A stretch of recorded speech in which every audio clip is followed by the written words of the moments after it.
Let me ask you this. If I'm pulled over for DUI in Nevada, do I have to take a breath test or a blood test? And well, first of all, should I consent to one? And do I really have a choice? Ultimately, you should consent to take a test. Your license could be suspended for failure to consent to take a test. One of the advantages of a blood test is that if you take a blood test, your blood will be preserved. And that allows your defense attorney to seek a retest. For example, if it's a close read, the legal limit is 0.08. If you have a sample that you could retest, it may come back, 0.08 when the state submits it for testing, but when you have the same blood sample tested by an independent lab, it may come in just under 0.08.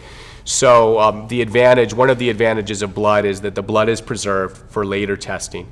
One of the disadvantages to blood is that if you may also have substances other than alcohol in your system, such as illegal narcotics or even legal prescription drugs, the state could actually seek to test the blood for other substances as well. So I would always advise a client who has more than alcohol in their system to elect a breathalyzer as opposed to a blood test. If I'm arrested for DUI here in Nevada and I refuse to take any of the tests, I say, look, I'm not taking a breath test, I'm not taking a blood test, so it's like what they call a refusal case.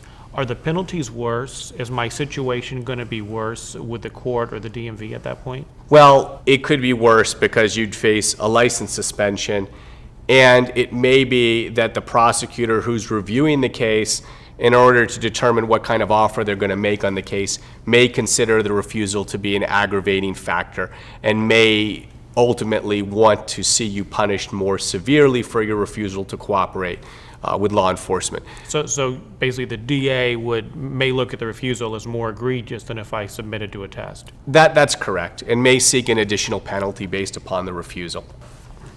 Let me ask you, Mike, with regard to the breathalyzer tests in DUI cases here in Nevada, there's two different ones. There's a roadside breathalyzer, right, that the Nevada Highway Patrol and then some Metro officers keep in their car and they have you blow like when they pull you over. And then if you get arrested, they have you take another test at the station, right? What about that roadside breathalyzer? Do I have to take that, and should I agree to take that? You're not required to take the roadside breathalyzer. And ultimately, there are a lot of factors that go into that decision making. In Nevada, the state only has to prove that your blood alcohol was 0.08 or higher within 2 hours of your driving. So ultimately, they use the roadside preliminary breath test as simply something to help them with their probable cause determination. If you refuse to submit to a preliminary breath test, you're probably going to be asked to submit to other tests to determine whether there's probable cause to believe you were driving under the influence, like standardized field sobriety tests. I'm attorney Michael Becker with the Las Vegas Defense Group. If you or a loved one has been charged with a criminal offense in Las Vegas or throughout the state of Nevada, trust in me and my legal team to get your case dismissed or otherwise negotiate a resolution that causes minimal harm to you in your future.